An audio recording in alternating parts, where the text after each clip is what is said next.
Happy 4th of July, everybody. We are doing a quick American deck right now for 4th of July, a red, white, and blue deck, if you will, focusing on RU7 deck. This is meant to beat yellow, and it's meant to beat the mirror, and it's meant to be super aggressive on turn 3. So let's get into it. The reason why we wanted to build this list is I feel like this is what red's missing right now. Is that explosive defense where you can take advantage of some of your opponent's plays. We're going to talk about a few things first. First of all, the super combos. I play very aggressively. Because I play aggressively, I like to have Frieza Universe 7 for offense while still having two Beerus Divine Obliterators. If you're more aggressive than me, which I've never met a more aggressive player than myself, as far as I know, feel free to up this to 4. Same thing. If you're a more defensive player, up Divine Obliterator. That'll be what determines what kind of a deck you play and how you play it. You'll notice no Violent Rays, no Imposing Presences. That's because this deck actually wants to fight. We still have Testing the Opposition because so many cards are just insane right now. If your opponent, you play the mirror and they drop a Vegeta, it doesn't matter how much... you'd have to have, 4 coolers to deal with this guy and all your energy untapped. It's not likely, okay? We need to just negate that attack and then have a blocker. And so that's why we have Testing the Opposition as our negate. And then another cool little thing we got from Puna, shout out to him. This is a little promo. This gives us the ability to stop some... cards like Mecha or anything else when we're trying to go and be offensive. So it's useful. But most importantly, if your opponent has tapped out, this is an untapped land. So on turn 1, if you go second, that would be the optimal time. You get to play this, and it'll come into play untapped if they use their 1 energy. So super great, and just a phenomenal resource to use. Because we are playing Son Goku, we can afford this many 10Ks. Generally speaking, Son Goku is going to awaken on 3 with a build like this, because we don't have that many Universe 7s. We're going to hit 1 or 2 per turn, and then if you do the math, that means we're eventually going to get to 7 around turn 3, because we're going to get 4 cards in the drop a turn. That also means when we discard, we have to be aware of the fact that we need to discard some 10Ks. So just keep that in mind ahead of time. And this counts as a 10K as well. This is Scion. He's off to the side. My overlay is new, so I got to change that dimension a little bit. But you can see it's pretty cool. We're going to be running Scion, and that gives us Master Roshi. Now, Master Roshi is a Universe 7, so he's skillless, and he's a U7. So we get to have that. He's our only 5K for blue. If you're worried about certain decks, hey, feel free to lean into other blue cards. There's, of course, the Cooler. That lets you bounce your Cooler. And there's a Frieza that does a similar thing. We don't need any of those tricks as far as I'm concerned, because this deck is not meant to be cute. It's meant to be aggressive and kill our opponent on 3. I don't want to go to 4. Going to 4 is too scary in a format when there's all these amazing SERs, and half of them are tutorable now. If you guys saw my yellow video, if your opponent already has a Unison in play and they drop Mira, how are you stopping a Mira when you're tapped out? You have to have Testing the Oppositions, and that only deals with that SER's attack. So now you got to deal with your leader swing. It's not good. Some other stuff to keep in mind, because we are still a mono red deck, we still can go turn 4 Son Goku Ultra Mastery, and we can do Vegeta. You only need 1 of each. I keep explaining that to people, and they keep telling me, nope, you're wrong. You always need to have 2 or 3. Do what you want, but I don't think we need it. And then before we talk about some of the how to do things, there's a little trick in this deck. Against certain decks that are going to purposely keep energy up, 2 or more, against black, frequently black's going to sit back, use some effects like negates and Kais. We're going to play Brawly. What's really cool then is in their next turn, we can Divine Beerus and then play Boo, draw a card, neg one of their battle cards, of course, and then bounce that Brawly to play it again. I love this little interaction. It's not amazing. Everyone knows about it, I think, at this point. But boy, does it feel good. You also can bounce other cards that you think are relevant. With this card, sometimes you're going to be aggressive and just be like, hey, I'm going to combo a Roshi from the board and an Android 17. Play this card, and you already have Goku Divine Presence out, and, let's say a Son Goku Sign of Mastery. And then you're just going to bounce that Sign of Mastery to have back again. Because decks like Piccolo, hey, having a bunch of Son Goku Sign of Mastery sounds really good. Like, hey, I'm going to play this free 15k. That's fine. Kill it, and I draw a card. Just fine for me. Like, win-win. So Boo is what's going to make this deck better. Of course, we're playing the best card in the game. The card I hope they eventually ban, Bandai, if you're watching it with my amazing 90 people who follow me, Senzu Bean. It's stupid. Poorly designed card. It's just too good. So the reality of it is that in this deck, and we're going to talk about your optimal plays, you can kill so easy on 3 into opponents as high as 8 life. It's not likely at 8 life. Probably won't go for it. But if they're at 4 and they're not running yellow or blue, 100% they're dead. If they're running yellow or blue, we have to be a little bit more conservative. But we have so many cool tricks, and we're going to talk about them now with Bean. So the big thing that we have access to for our turn 3 play is the fact that thanks to Scion, who hopefully we're going to play on turn 2, our opponent's probably at 4 life.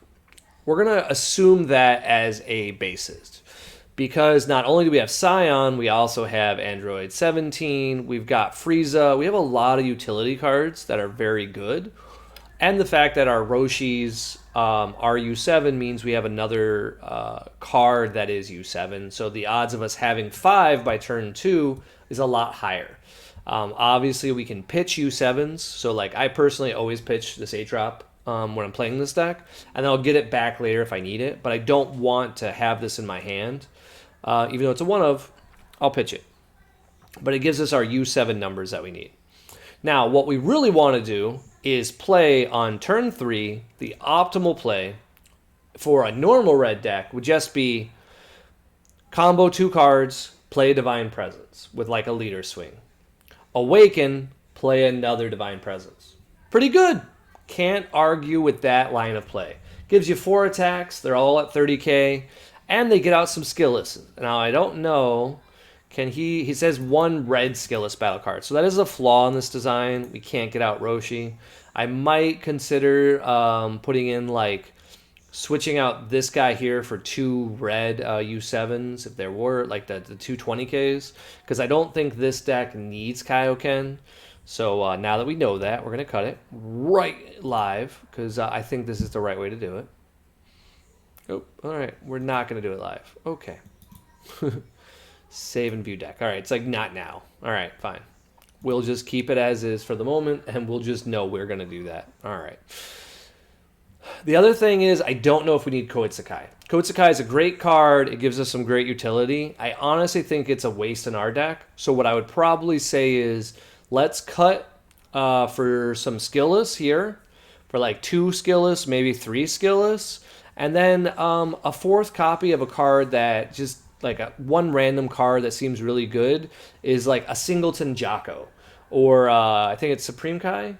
Whichever one does the same thing as Jocko, but it adds a made category. Just so that way if our opponent goes all in on a big attack, we can get out of it. Or if they play like the new SER for Gohan and Piccolo in his beast mode form, then we can just bounce it and be like, maybe we don't play that SER right now. And that's always a good play to have.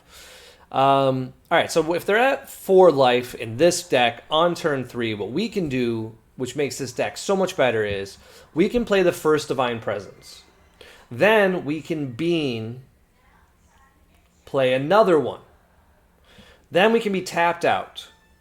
Still have our Awaken available, which we haven't used yet. And then, if we have the nuts, we could have 2 more Beans. And go into 2 more Divine Presences would be the best hand. If you have 3 Beans and all 4 Divine Presences, you could cast it. Now, you wouldn't have much of a hand. Keep that in mind. Like, you got to figure that's 7 cards. Turn 3, you ain't going to have that many cards unless your opponent's just beating you in the face like crazy. But if you do draw that great of a hand, think about the energy. So we spend 2. That's our first one. We've got 1 remaining. We Bean. It gives us back an energy. We can play the second one. We awaken. Then we bean. So it gives us our fourth copy, right? Is that how we do it? So 2 energy, 4 energy. That's the normal. So then this makes this 6 energy with 1 bean. And then, 8 energy with having access to multiple beans. So that would be a total of 4, 5, 6, 7. Am I 1 short in my math? I think I'm 1 short in my math. All right. So we can play 3 Divine Presences very easily. If you're watching this video, you're like, I don't know the math either. No. It should work. All right. So, but what makes this so amazing is on turn 3, think about the amount of aggression you can handle. You can definitely get out of a 30K, but getting out of 2 30K swings is very difficult. What makes this even better is, depending on how the game's been going and how many battle cards we've played, it's not uncommon for most players to not have been able to attack our life. So we could be at a high life total at this point. So at that point, you can fully just dump your hand. You don't have to keep anything left, and you could just go fully committed. Now that's pretty good, all right? And I like that line of play a lot. But what other line of plays that make it even more efficient and more dangerous is the power of this being with cards like Cooler. And this Cooler, excuse me. If you guys don't know this Cooler right here, he has a built-in effect where when you play him, he does a negative 25k to a battle card. But then also, he mills a card. He also does it when he attacks. So he has twice in 1 turn he can do his effect, effectively killing any battle card in the game. So this is very good because yellow, of course, being very strong right now with yellow-blue. But he doesn't get around barrier. But this gets rid of a lot of bombs. But he kills 2 cards and mills 2 cards. So pretty great. What's really fun about this card is we can combo on our turn 3 a Roshi and some other card, usually like an Android 17, and then a rival out this Cooler on our turn 3.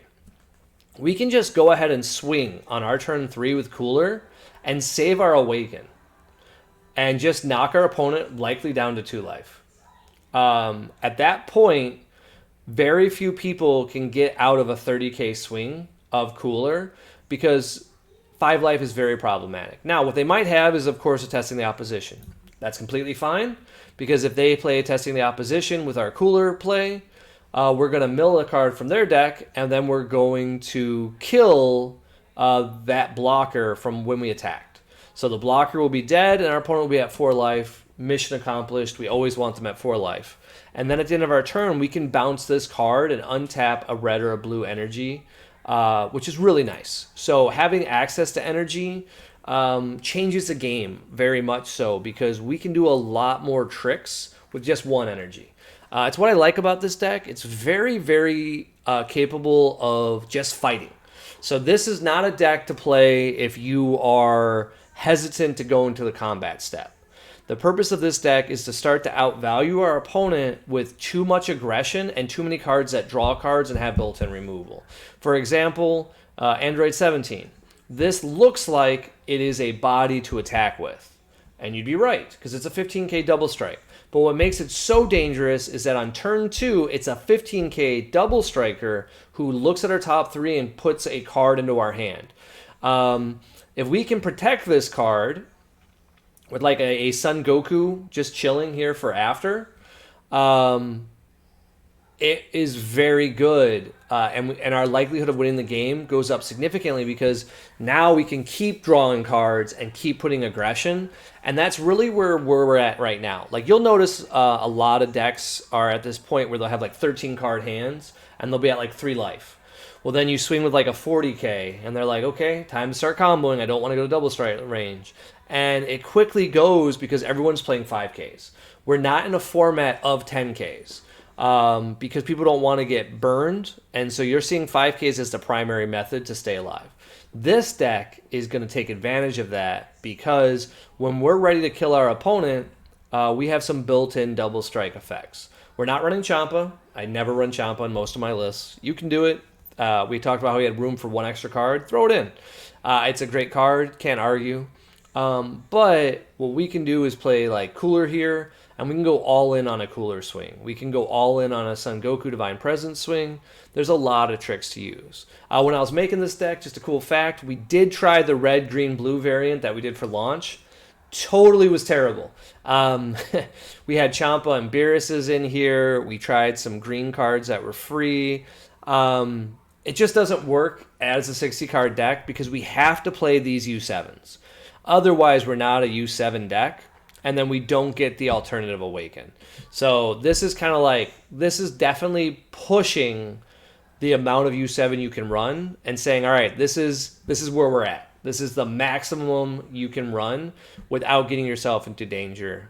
So, like I said, I'm going to be changing out some cards here.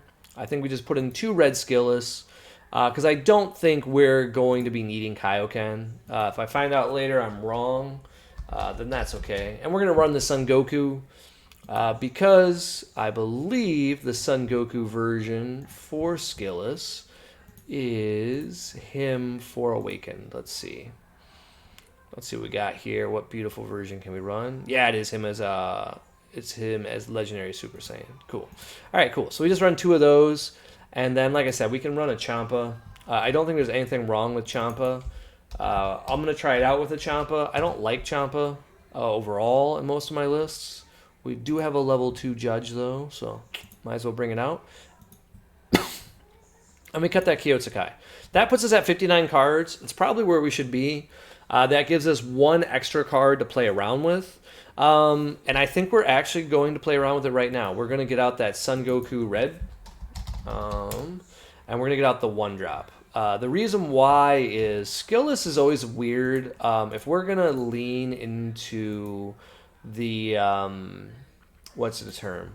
If we're going to lean into the effects that we have to kind of be prepared for the fact that we may have some amount of Roshis in our life. So this gets us 5 legal targets. And then we know ahead of time, the first time we use it, we can check, right? Because we're checking for Roshis, right?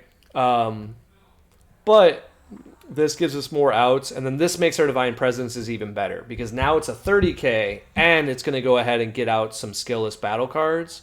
So now, effectively, it's a 35k, because we can combo with it.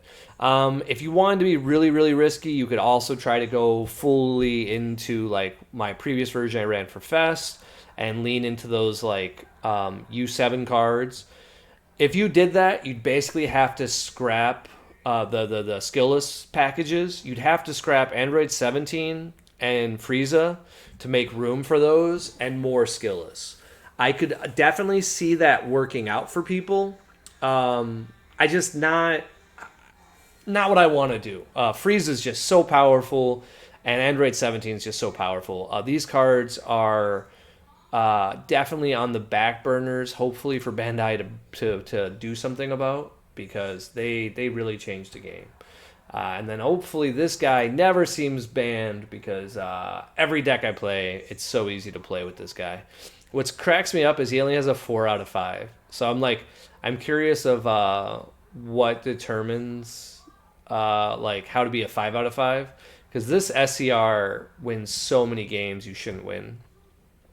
But yeah, that's it. I'm gonna now go into Untap. I'll make some videos like I did yesterday for this deck. So let me know what you guys think about our American U7 deck for 4th of July.